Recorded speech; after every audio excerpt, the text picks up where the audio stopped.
The screen has not yet come.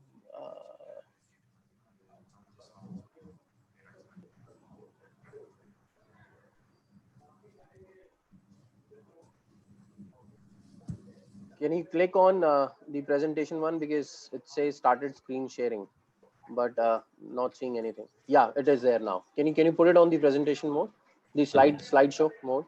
Yeah. Great. It's done. We can keep it on the first, and Sure. I'm admitting all the participants now. Okay, please. Okay.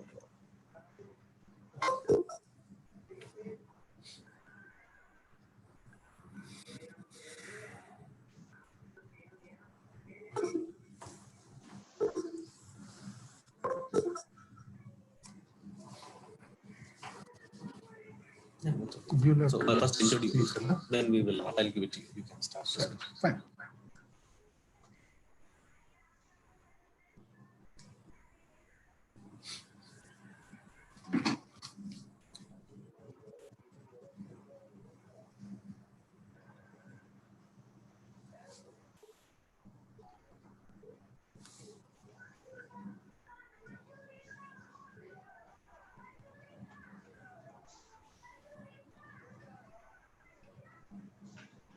Thank you so much, everyone, for your kind patience. Due to some technical reason, we were not able to start in time, but we are all set to go now. Before we start, I would just quickly like to welcome everyone in the webinar session organized by GACS Chennai chapter on common skin problems in the current scenario, way to approach, which is facilitated by Dr. Murlidhar Rajagopalan, who is the head of dermatology, Apollo Hospital, Chennai. I'll just quickly read out a few guidelines for you. We have kept every system on mute, so all your inputs and queries, please drop it in the chat box, and which will take towards the later part of the session. We would request everyone to keep your video mode on switch off mode to avoid any kind of latency. So without taking much time, I'll pass it over to Manian. Over to you now. Thank you so much. Yeah, thank you, Jatin, for the good introduction. And yeah, good afternoon, all. I would like to welcome you all on behalf of GACS for the Chennai chapter. And I would like to welcome Dr. Murlidhar for the session. He's going to take about common skin problem for the public. And doctor comes with a background of 3 decades of experience, and he's heading the dermatology department in Apollo Hospital. Over to you, doctor. So before we start, I'm so sorry, Manian, I think there is some other system over there which is on, which is also. Yeah, it's all mute. No, but still there is a lot of echo going on. So if maybe you can switch off that system. Is it okay? No, there's still some echo there.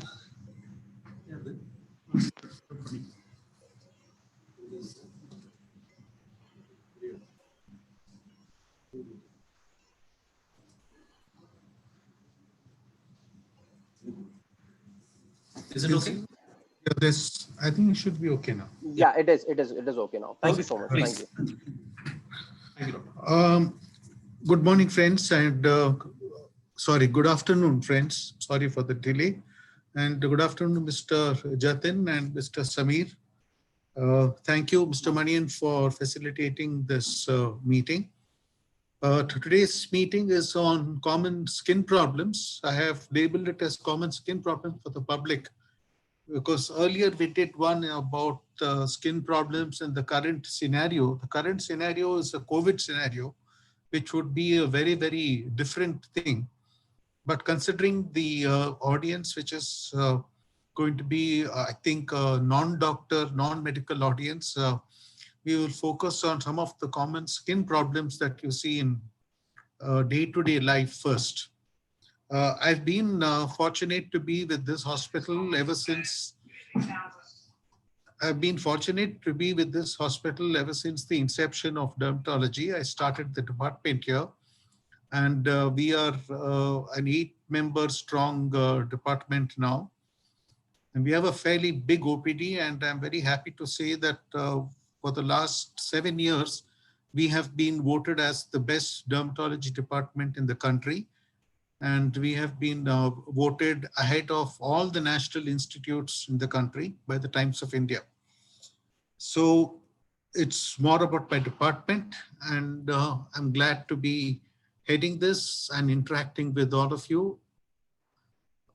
Now, many a time people don't understand why is it that the skin is important. The skin is important. Why is it important for the human body? What is the relevance today? What are the common skin diseases that we see?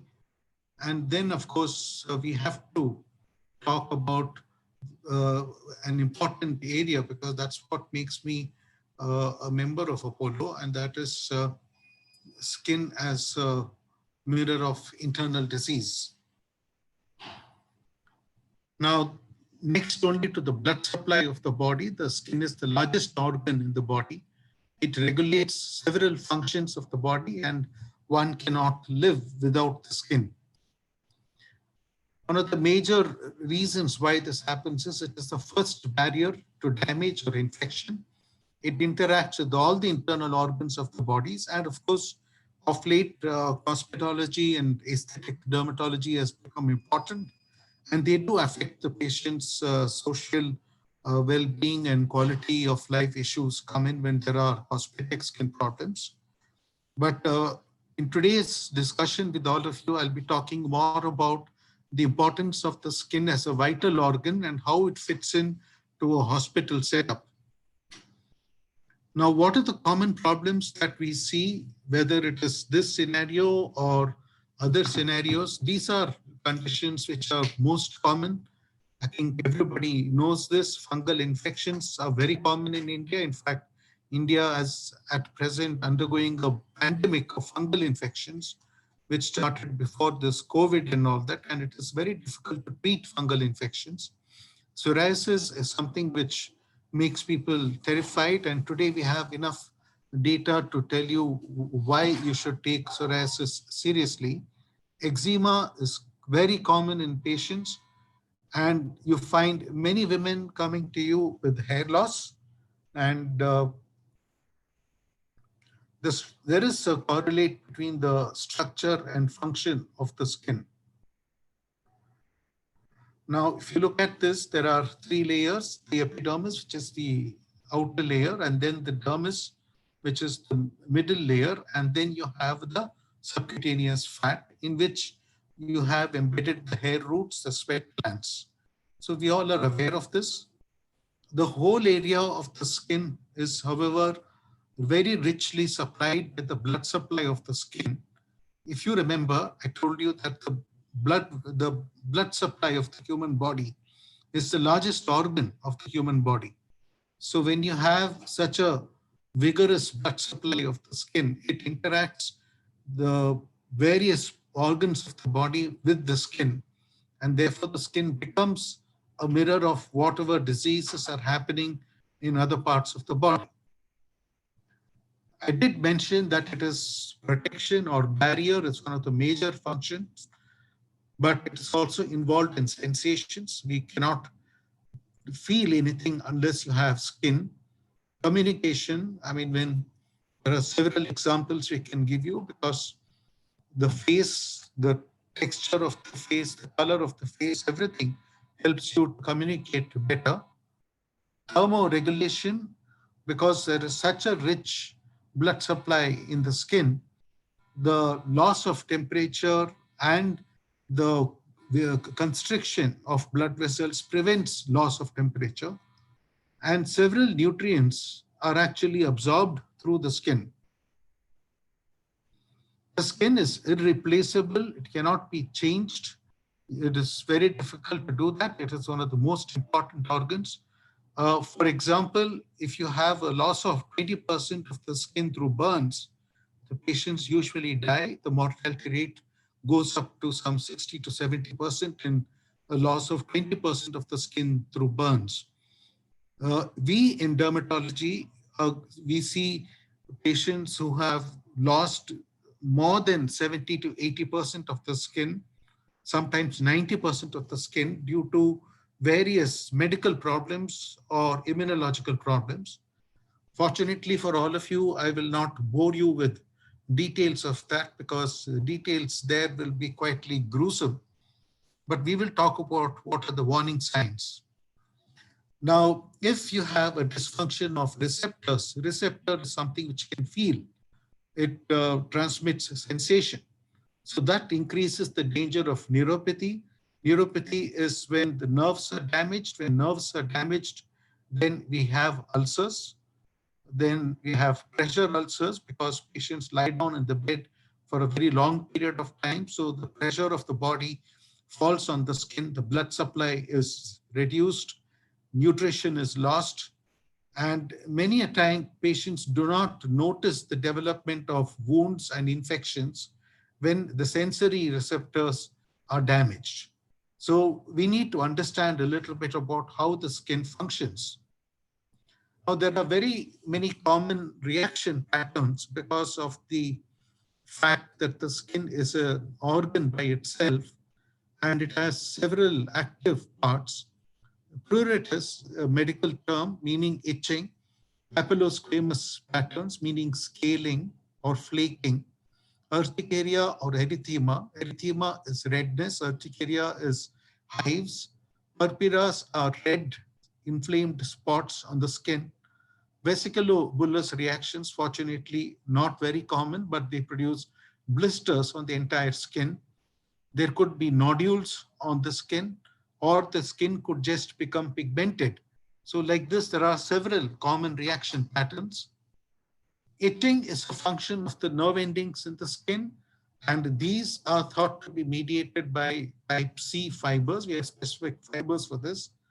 And there are several causes of itching. In fact, one of the first position papers on how to investigate a patient of itching was brought out by me about 6-7 years ago. And we have realized that itching need not be something which should be scoffed at or laughed about. In fact, itching could have several internal manifestations. It could tell you that something is basically wrong with the skin or the system. For example, I wonder how many of you know that malignancies can manifest with itching. So when we examine a patient with severe itching and we do the essential workup, one of the workups which we do is a screen for malignancy or cancer. I did speak about hives or urticaria. Many of them call it as allergy, but urticaria in most cases is not allergy. They are raised wheals on the skin, and they are produced by liberation of a chemical called as a mast cell. The mast cell actually liberates histamine, and that opens up blood vessels which produce these red rashes that you can see on the skin. Why do we get urticaria? Now, almost 15% of the world has urticaria at some time or the other, most of which disappear in the first few weeks, but some could last up to many years. I know patients who have had urticaria for up to 25 years. Now, this is due to histamine, and the long-term use of safe antihistamines is what we need. And we do have such antihistamines. Today, one of the safest antihistamines is belastin, and that is very closely followed by fexofenadine. It can differ in duration and cause. We told you less than 6 weeks is what we call as acute urticaria. In the acute phase, sometimes patients may experience rapid opening up of blood vessels in the peripheries of the body, which could lead to a drop in the blood pressure and therefore fainting. In the acute phase, some of the patients could also have swelling inside the mucous membranes like the tongue or inside the larynx. So that could lead to a choking sensation. All these things could be called as anaphylaxis, angioedema, which are all life-threatening emergencies, and patients with such problems land up in the emergencies. Chronic urticaria, fortunately, doesn't produce such problems. Here you have patients who have been having urticaria for more than 6 weeks. In some of them, it could be triggered by sunlight, by contact with water. You won't believe it, it's water which can produce it. Heat can produce it, pressure can produce it. But then you have majority of patients, almost 85% of patients, in whom there is no known trigger which we call as a spontaneous urticaria. And the spontaneous urticaria lasts for a long time and requires constant antihistamine therapy.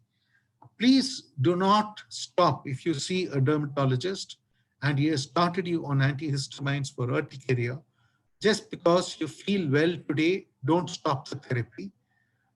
You should document the severity of the disease. Food is not usually the cause, contrary to public opinion. Alcohol should be avoided in urticaria. It is very important not to stop the therapy on your own, because it is only because of the treatment that the wheals and hives are not coming up. But once you stop the treatment, the wheals and hives are going to start coming up again all of a sudden.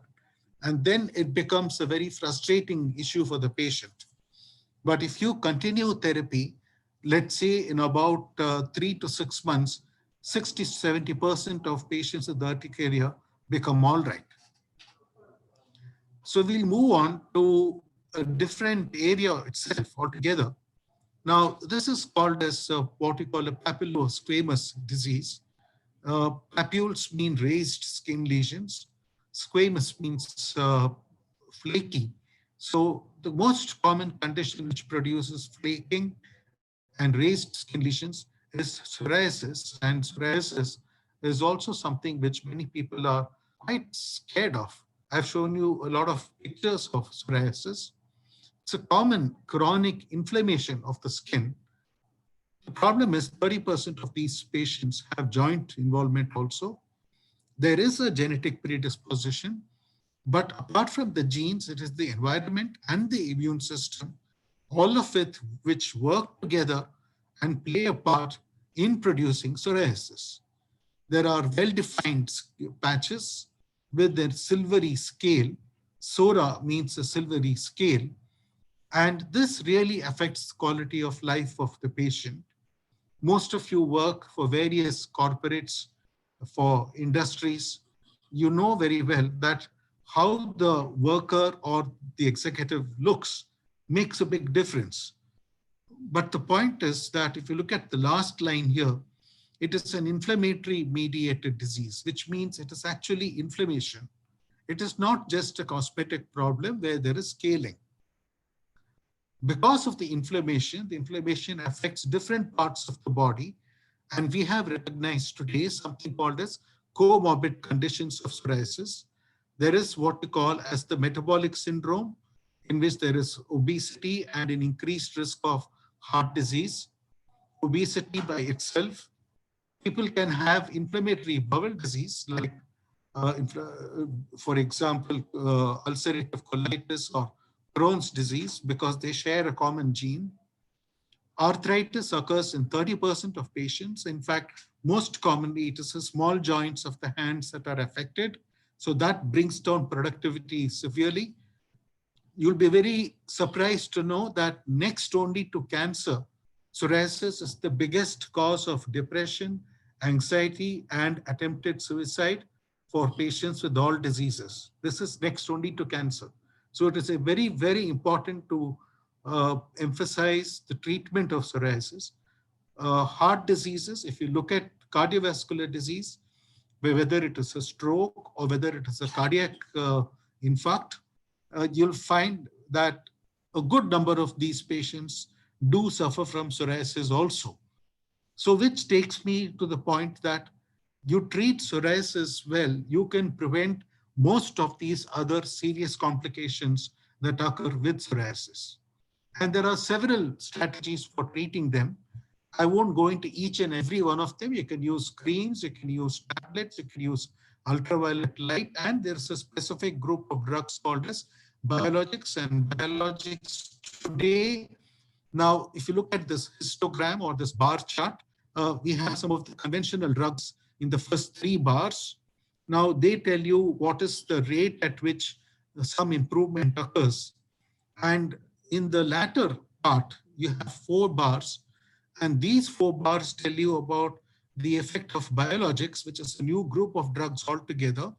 New group meaning around 20 years old. I personally feel it's not new. And I was one of the people who brought in biologics into India. We have a very large number of patients with psoriasis who are doing very well on biologics. And you can see that very fast it brings down the extent of disease. The good thing about biologics is that unlike the conventional earlier drugs, the biologics can reduce the systemic inflammation and therefore prevent many of the systemic complications of psoriasis. You can also see that psoriasis affects the nails. And in this particular study done by Christian Reich, you can see the beginning, which is the baseline, how bad the nails are. It is practically impossible to work if a patient has such bad nails. But by the time you complete 32 weeks of treatment with the biologic, the nails are well near normal. So this cannot be achieved by any conventional drug. And therefore, we feel that today your go-to drug in psoriasis should be biologics. Now, all patients, unfortunately, will suffer from recurrence and stopping the drug. That's because there is something called as a T cell. So when there is active psoriasis, the skin is flooded with the T cell, and these secrete several uh, chemical mediators, which we call as cytokines, which produce psoriasis. But some of these T cells become resident T cells. They remain in the skin. So when you withdraw the drug, the cytokines are secreted again. The major cytokine is IL-17, which is a telltale marker of inflammation. The only agent which targets IL-17 is a group of drugs which we call as the IL-17 blockers, which are biologics. And these cells also contain a molecular scar, which will code for the same cytokine to be produced time and again. And therefore, there is no cure for psoriasis. It needs to be managed well.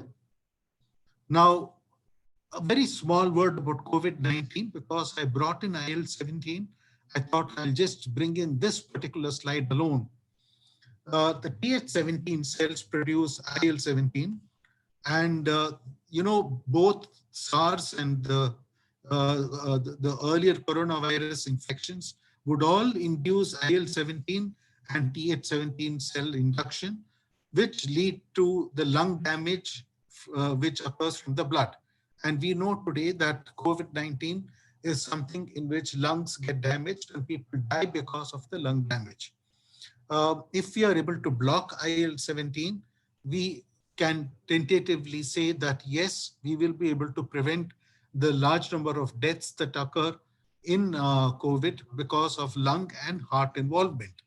So we have drugs which are using for psoriasis, which can be continued in COVID era. You don't need to withdraw the drugs so that you can help to reduce the severity of disease. Fungal infections are a different game altogether. The most common problem, because of the unnecessary misuse of certain drugs, fungal infections have become very common. This is fungus between the toes. This is fungus on the entire sole.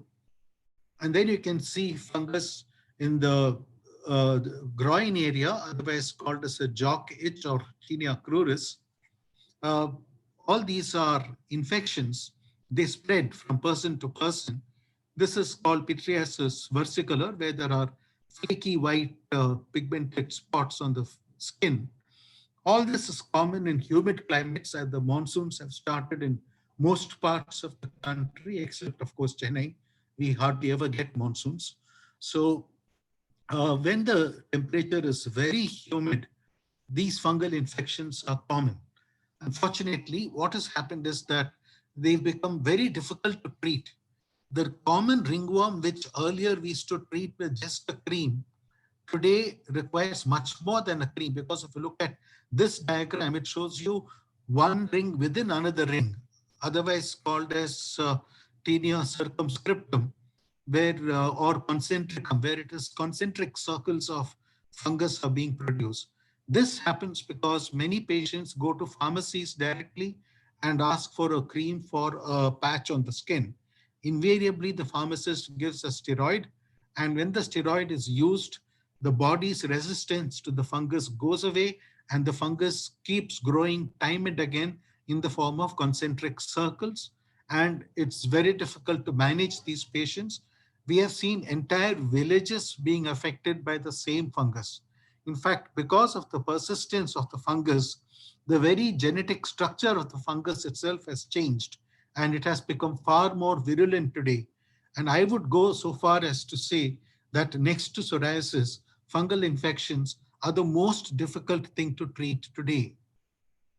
The principles of treatment: we use antifungal creams, we use antifungal tablets. I spoke about recurrence, I spoke about resistance.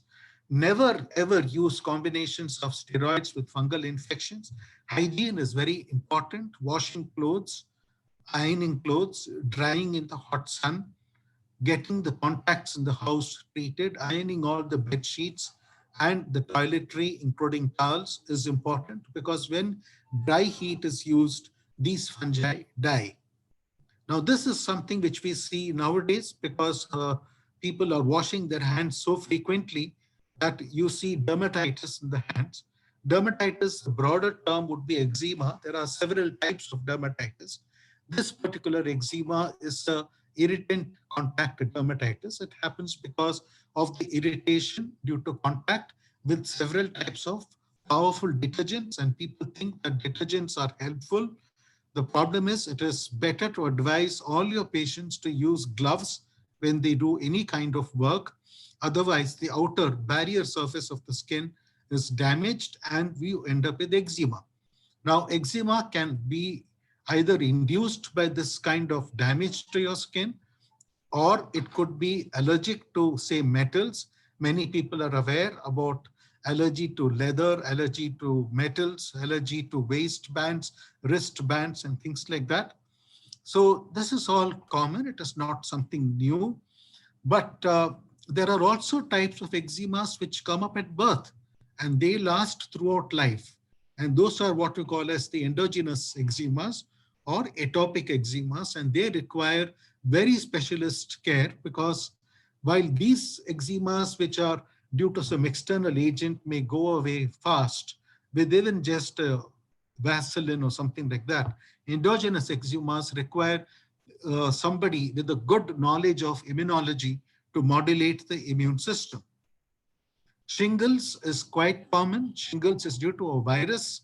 The virus resides, it is related to the chickenpox virus. It's not the chickenpox virus per se, but it is related to it, and it is resident within the spinal cord. And due to stress or fever, the virus comes out through one spinal nerve into the skin to produce rashes, which are very painful, and antiviral drugs should be used at this stage. Bacterial infections are what we call as impetigo. Now, this is common in this month, summer months. You can see these little pustules over the skin. There are pinheads of pus, and many of them have a little layer of pus within them, and most of them require antibiotics. One or two, you can get away with just an external cream, but if there are multiple, then you're going to need a systemic antibiotic also. Now, hair loss is a common issue which I face. Most times it is young women who come and tell me that they are losing hair. If you examine the hair, many of them are not losing hair. It is a normal physiological hair loss, which is you can lose less than 100 shafts of hair per day and still be normal. But there is a lot of psychological stress when you see hair falling down during the bath. But there could be systemic causes of hair, especially due to crash dieting, low iron levels, low vitamin D levels, which can produce systemic hair loss. And that needs to be investigated and corrected. But what I'm showing you in this picture is very different. This is a patchy. Alopecia means hair loss. Areata means in an area. Autoimmune means your own immune system is damaging the hair roots in this particular area. So patchy hair loss can occur, and that is immune mediated. In these conditions, one needs to use a drug wisely. I'm repeating the word wisely, to suppress the immune system to such a level that the hair is allowed to grow back, but the immune system is not knocked out. So you have to learn how to achieve a balance, and that requires a terrible amount of skill to do. Now, this is very common. It's facial pigmentation. It is common in women. It happens due to a hormone called progesterone, and progesterone makes the skin very sensitive to sunlight. And typically, it spares the area around the eyes, but the rest of the face becomes very dark. And you can see the cheek areas being involved, the forehead areas. Now, this disease is difficult to treat. I'm being very frank about it. It's difficult to treat, but lifelong use of sun protection is required because sunlight stimulates the production of melasma. Melasma frequently occurs post-delivery because during delivery, the progesterone levels are also pretty high. So with that, I have come to the end of a very brief discussion about some of the very common skin problems that we see in our practice, in the day-to-day practice, because I wanted to leave some time for you all to bring out your questions and your doubts, because no talk on common skin problems can be complete. I thank you very much on behalf of Apollo Hospitals and on my personal behalf for this very patient listening, and I'll be happy to take any questions. Thank you. Thank you so much, Doctor. I think what you've shown in the picture, I think I'm sure most of us related to, as you said, it's a very common problem, and I could see that there are few questions already with us. So we have one who's trying to understand that how good is HOCl, which is hypochlorous acid solution, used as a sanitizer or a disinfectant, which is alcohol free on skin. Um, See, as far as the sanitizers are concerned, if you are thinking in terms of COVID, we need something with the alcoholic solution. It has to be minimum 60 to 65% alcohol. So the bleach is not going to help much. I am aware that bleach is being sprayed everywhere to sanitize the atmosphere, but bleach is not safe to be used on your hands. It may actually end up burning the hands. Okay, I think that answers it. The next one is from Bindu, and the saying is psoriasis completely curable? Well, I did touch upon that very briefly because it's a complex topic, but I'm glad you asked this. Psoriasis is not completely curable because there is a genetic code which codes for psoriasis. Now, you can suppress the inflammation which is being released by these cells which are producing psoriasis. You can block all those chemical mediators, but you cannot change the genetic code as of today. And some of these cells which produce psoriasis remain in the skin even if the skin looks normal. So once the therapy is withdrawn, the cells once again start secreting the code, and they secrete the same protein. Now, this is the big problem.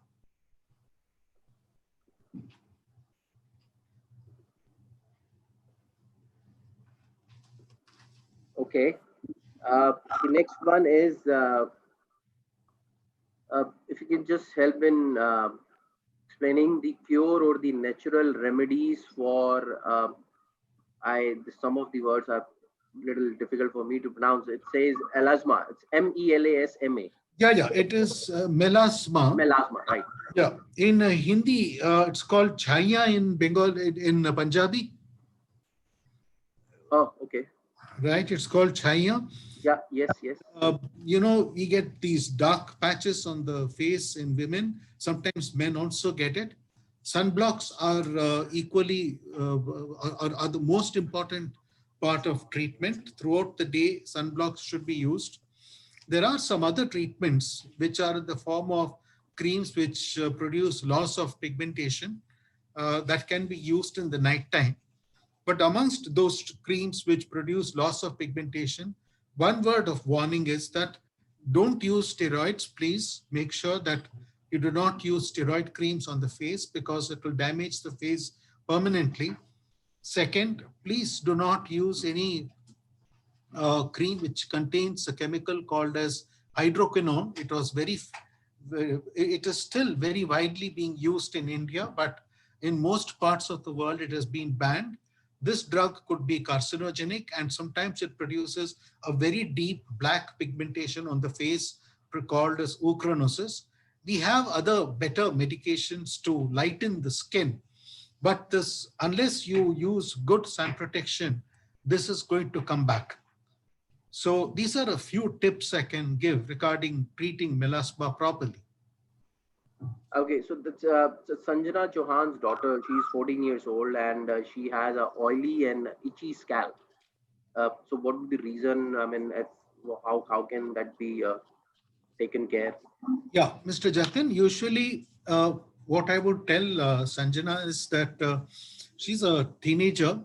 This is a time when there are a lot of fluctuations in the hormone levels of the body.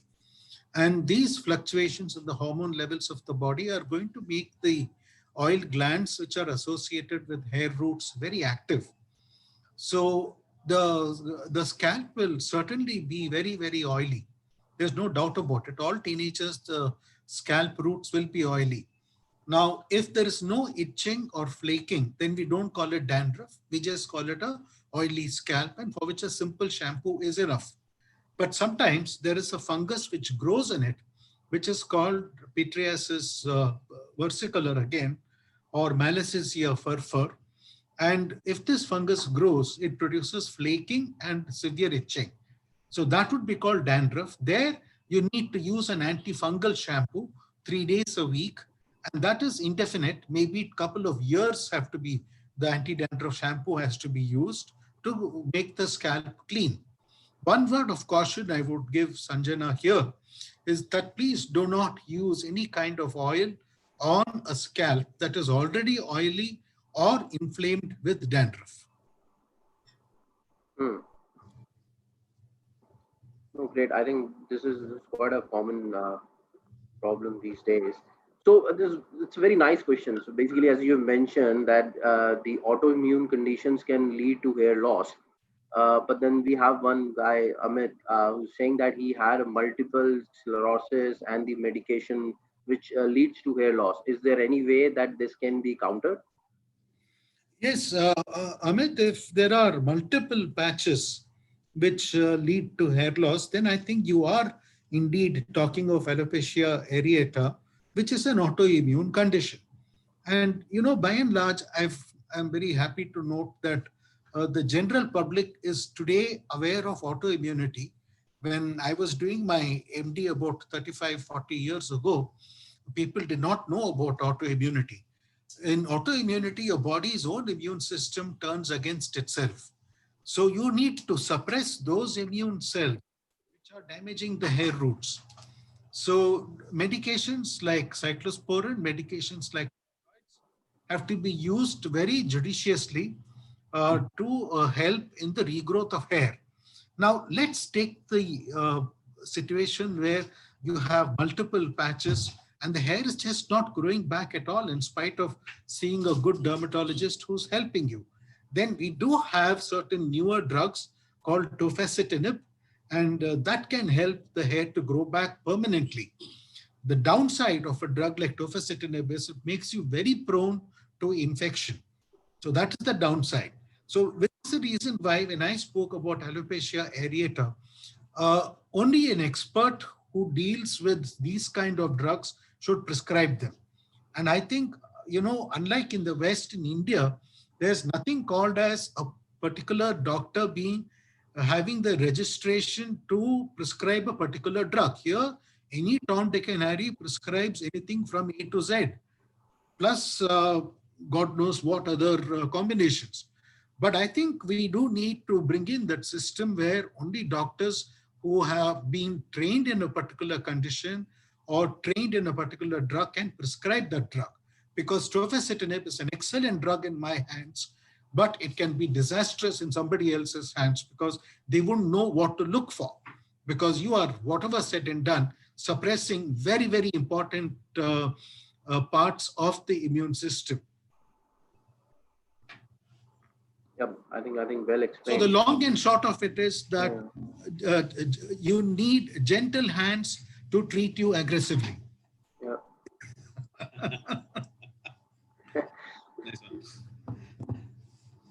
Great.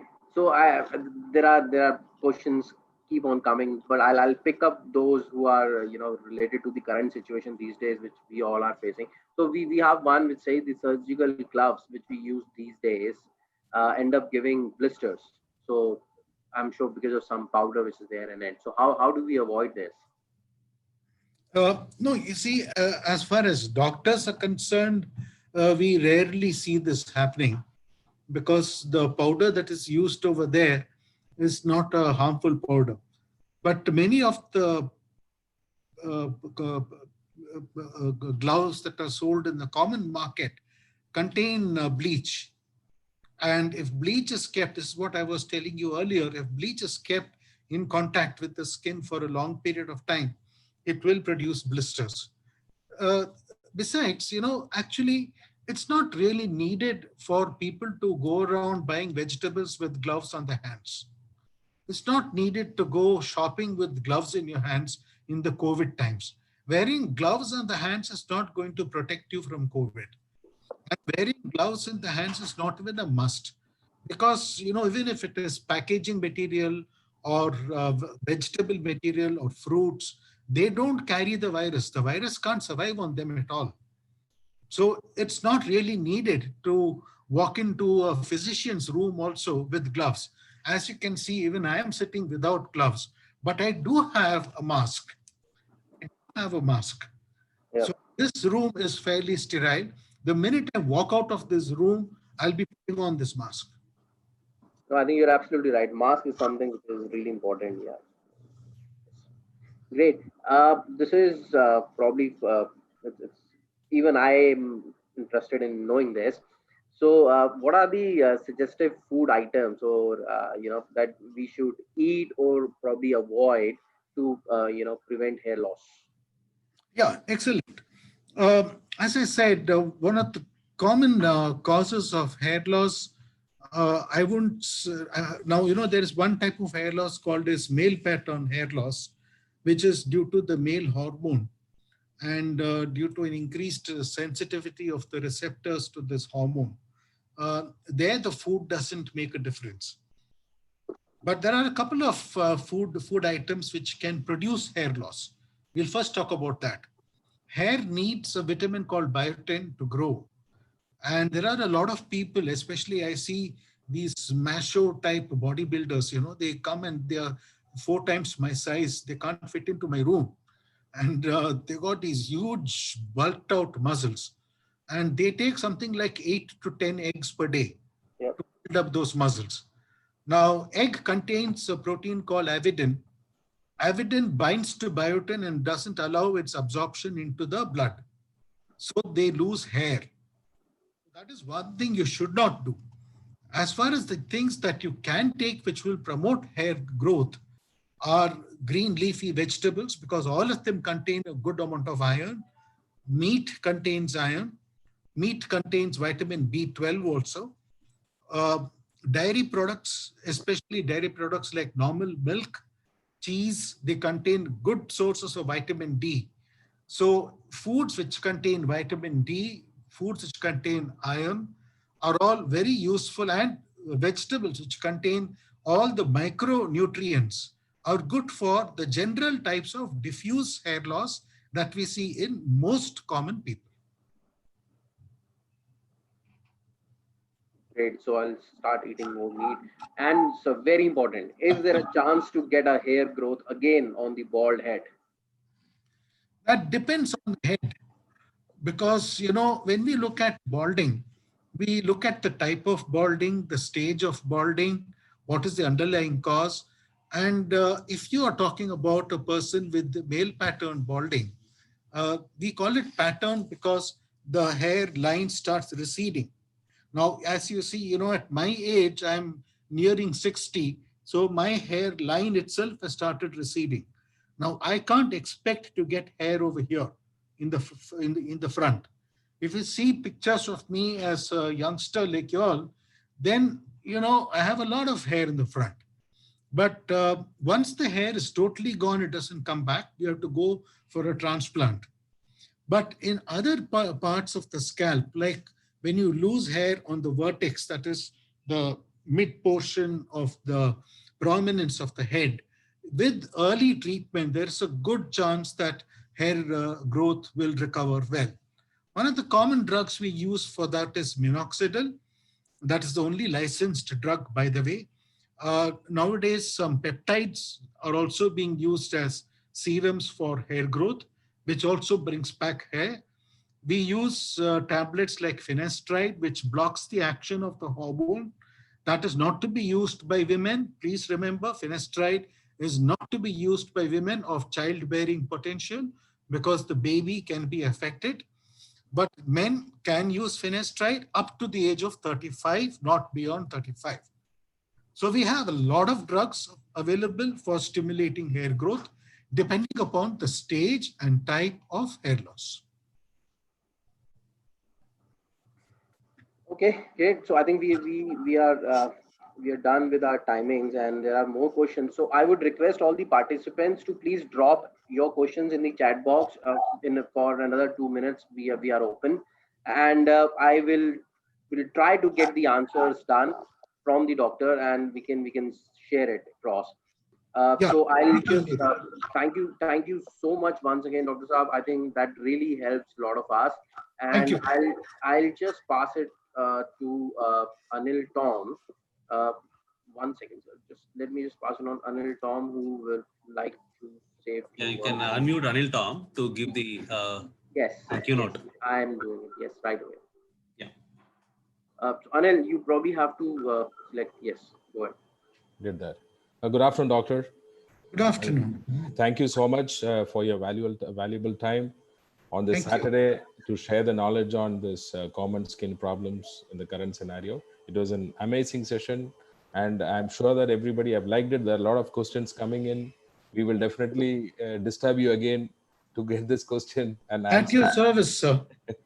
And on behalf of Chennai chapter, we thank you for the wonderful session and look forward for your continuous support, sir. Thank you so much. Definitely. And have a good day, sir. Thank you for being there, and have a lovely weekend. Thank you. Thank you, doctor. Thanks for such a wonderful session, insights. Yeah. Thank you, all the participants. We will keep a note of all the questions, and we'll try and get it answered quickly for you. Thank you so much. Sure. Yes, signing off now.